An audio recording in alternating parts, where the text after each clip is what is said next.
only some books. Let me do it. Never wear string. Thing I learned from my old nanny.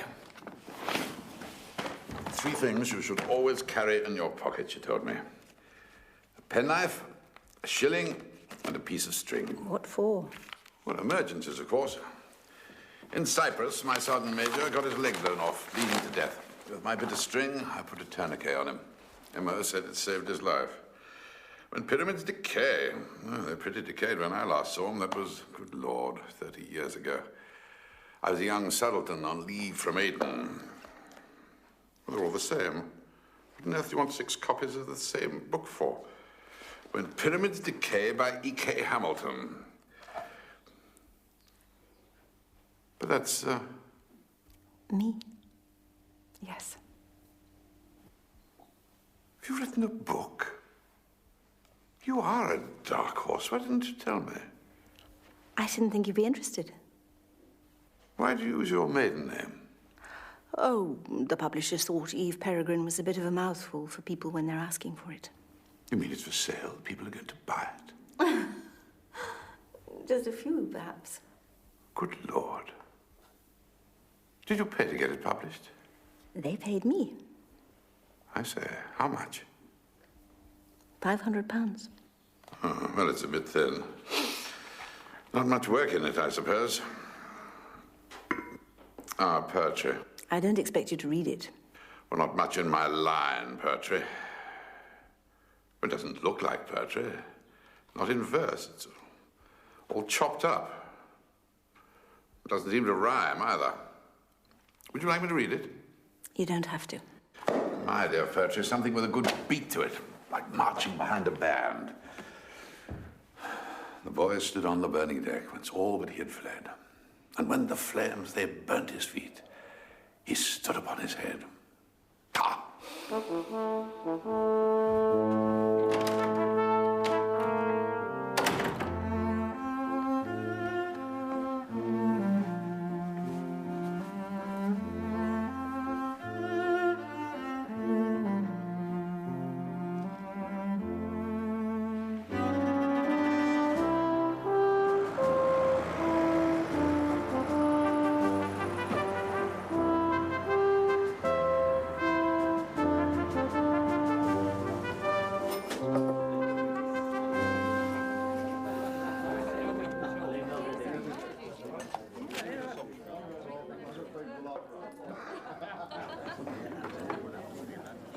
Afternoon, Colonel.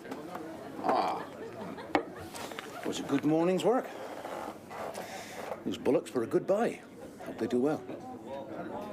Not going from corn to horn, are you? My small contribution to the beef mountain. All these subsidies can't last. They're crazy. Who are we to complain? How's your wife? Oh, not too good at the moment.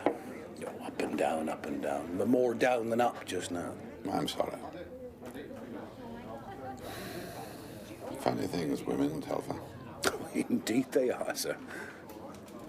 Oh, talking of subsidies, did I tell you what I'm going to do with my 100-acre this year? Oh, no, tell me. You're not going to give up barley. Sorry to take so long. I read your book last night. You don't have to. Look, I wouldn't have asked, only you offered. I let you off the hook, George. Don't bother. You didn't really read it, did you?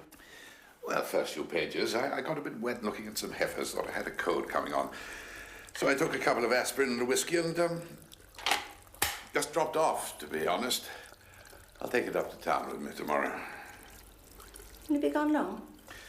Well, 3 or 4 days this time. We've got a meeting of the Landowners Association. We're kicking up a stink at the ministry about common market bureaucracy. You'll be staying at the club? Yes, unless somebody offers to put me up. Porter will know where I am.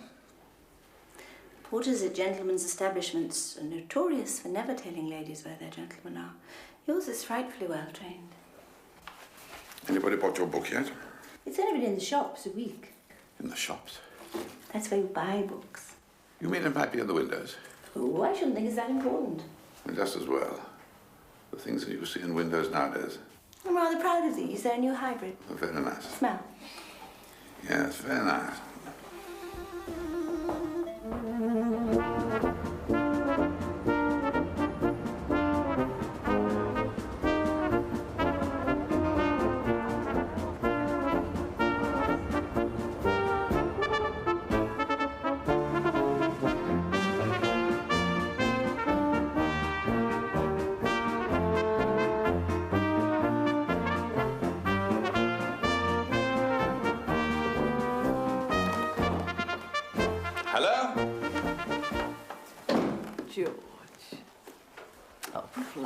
Splendidly old-fashioned.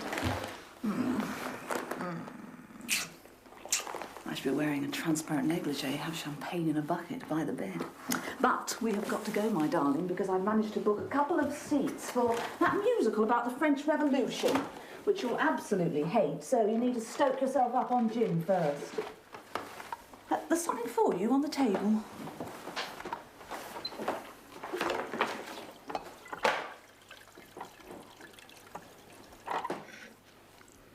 Very nice. Goes with that barbarian part of you you're always trying to hide. A bit more cheery than that grubby dull thing you wear. But this is the old school tie. It's an old fogey tie, George. It's time you were redecorated. Now, bag, keys, tickets. Oh, George, it isn't your wife, is it, who's written this book there's such a buzz about? What do you mean? The Pyramids Collapse, or something. I went to an audition and 3 people were reading it. I went to my agent's, he was reading it.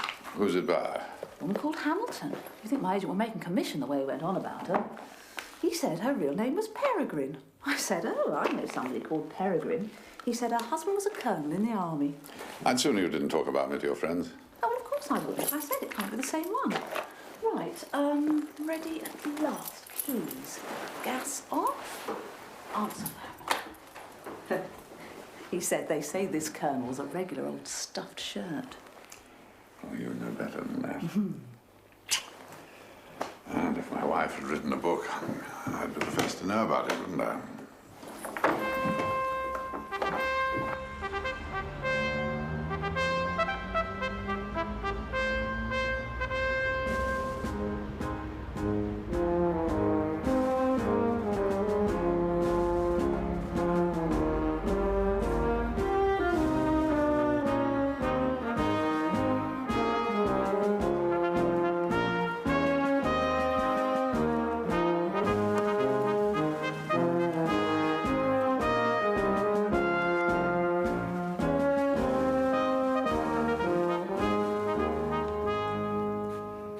George, nice to see you.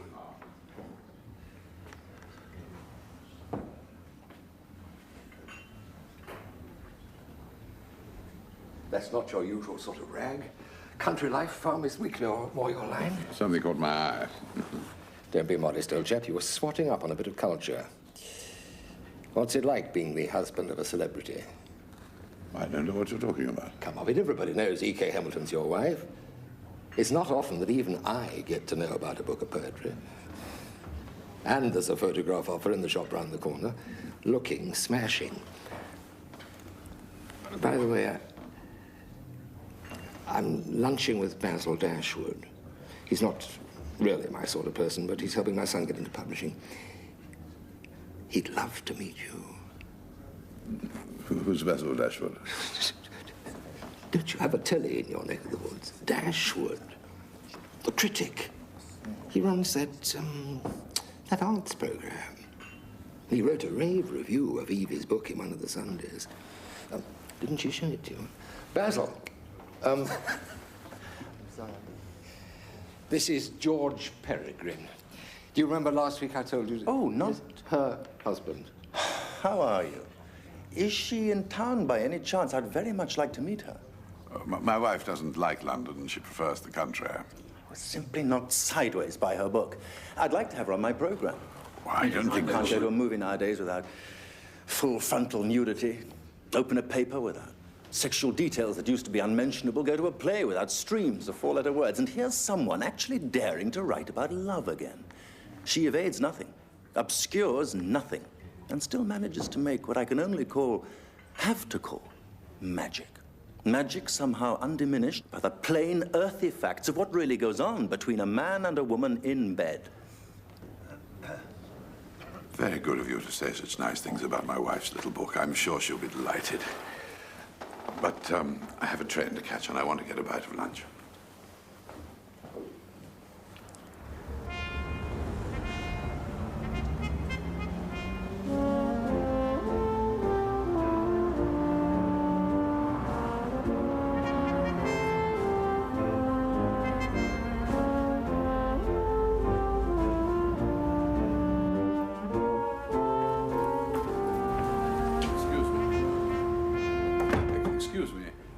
Do you have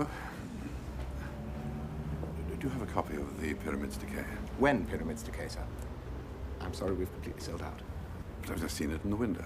That's our display copy, sir. It's reprinting. We should have a large order in a couple of weeks. People are buying it, then? It might be a novel the way it's selling. I thought nobody read poetry nowadays. Well, actually, it's the story they like. It has a story. My wife couldn't put it down. Tragic and very sexy, she said. Obviously autobiographical.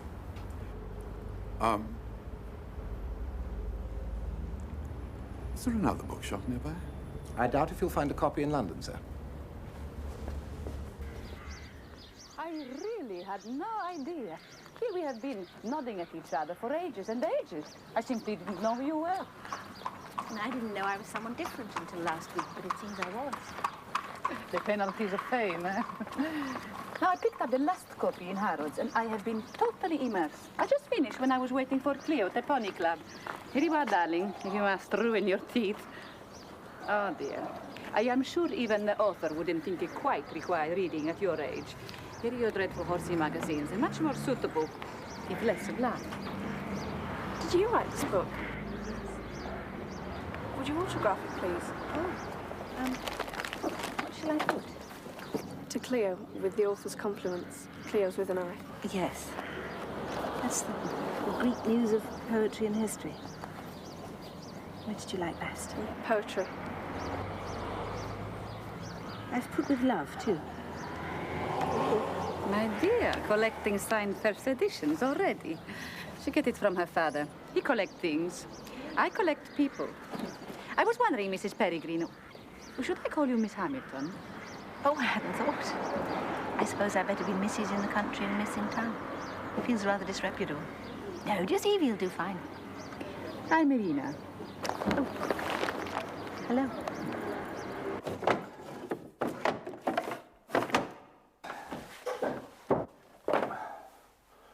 Well, have you seen a book I left here before I went to town? Sort of porridge-coloured cover.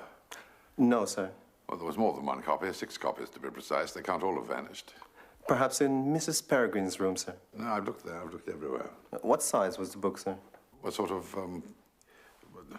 this size? Mrs. Peregrine did give me some parcels to post, sir. Who are they addressed to?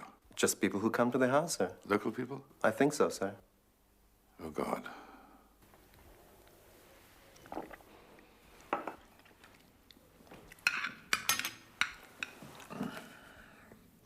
Anyway, they asked us to dinner next week. I made an excuse. Why? They've never asked us before. It's the best shooting in the county.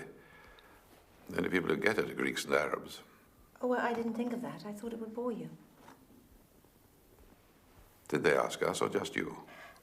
In point of fact, they didn't ask you. Well, I call it damn rude of them. I suppose they thought it wouldn't be your sort of evening.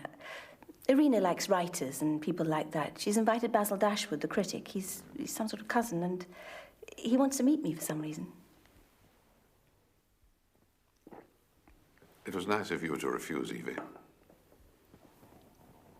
I don't suppose I'd have much in common with the sort of people who'd be there.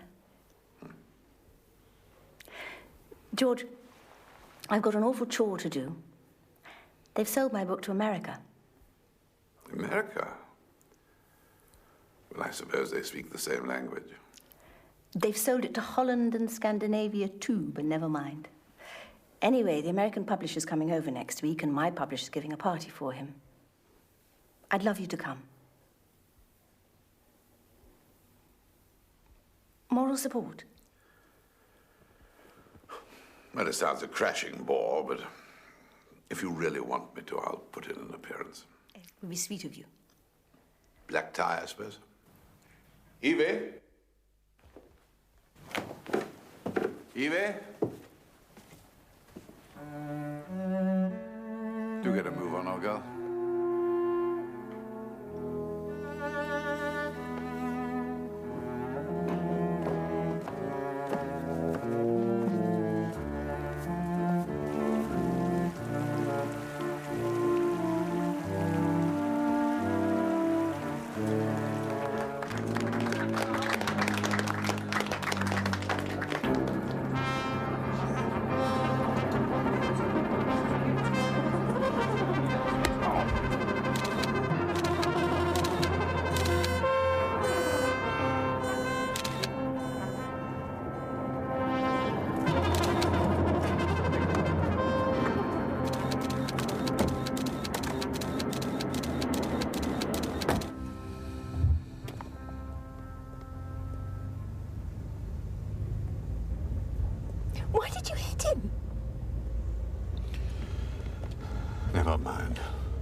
What in furnace?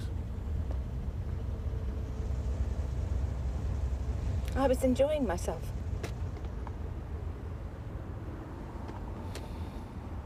Stop the car. I want to get out. I'm sorry, Evie. I'm going to spend the night at the club. Want a taxi?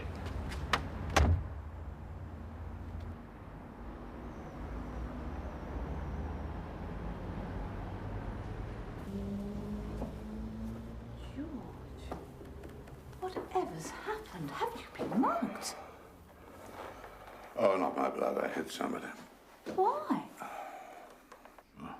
Patronizing clot. Said something absolutely foul about my wife. How chivalrous. You want to stay the night? Because I won't be back until the crack of dawn. I've got a bit in a commercial. Night location on Tower Bridge. Oh, no, I was just passing. Oh, get me a gin, for God's sake, a large one. Are you sure? You sound to me as though you've had a few already.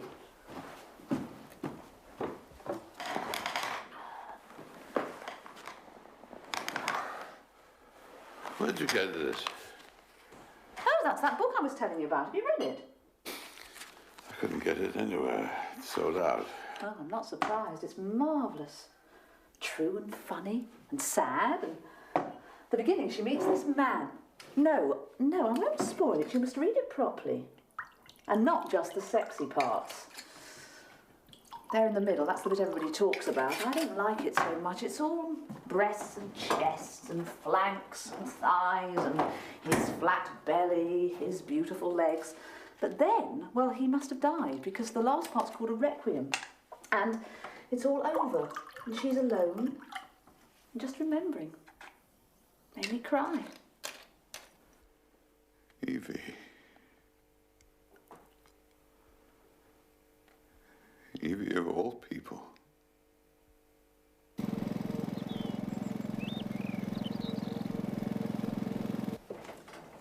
Is that the cops referred to here? Yes. It's always easier when you see it on the ground. Well, Evie's looking well. You hardly need gardeners with all her energy. Well, I don't see any problems with this. Good thing to get it all down in writing. Diverting these old footpaths can be a problem. I'll bring it up with the council. You mustn't let Evie overdo it, you know. I slipped that disc, pushing a barrow. Have you read her book? Yes. Yes, I have. Fancy Evie breaking out into poetry, eh? Wonders will never cease. It's made me look an absolute idiot. Oh, rubbish, George. There's no harm in her writing a book. You ought to be proud of her. Well, think of the lolly. You'll have to start thinking of getting her a Swiss bank account. It's her own story. You know that, and so does everyone else. George, you're getting paranoid.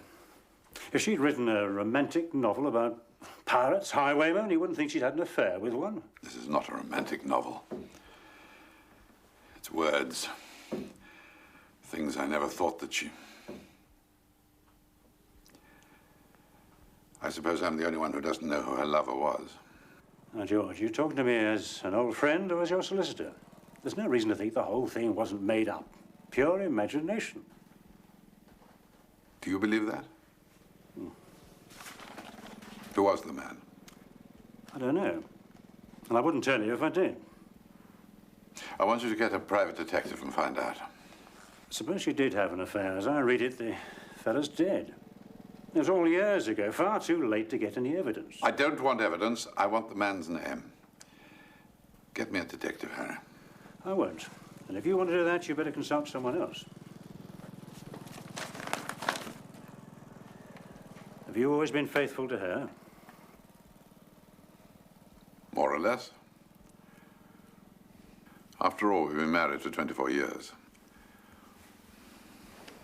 She's been a damn good wife. I thought she was fond of me. She couldn't have written that book unless she hated me. I don't think Evie is capable of hatred. You're not going to pretend that she loves me. No. What does she feel for me? Indifference? It's not uncommon in lasting marriages. I'm late. I must know who he was. Why don't you ask her yourself? I'm afraid to find out. Perhaps you have to. One thing I'll never understand until my dying day. What in the name of heaven did that fellow ever see in her?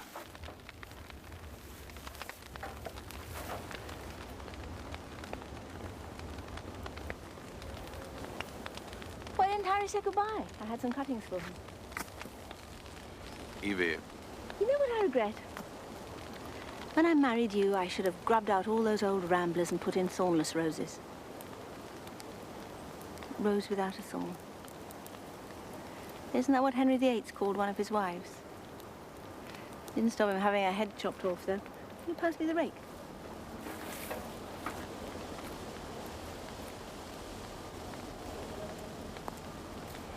I've read your book now. Right through. Yes. Look, it's all right, old thing. You don't have to say anything. I've had about 15 stunning reviews, and now the bad ones are beginning to come in. I just want to forget it. You think I can?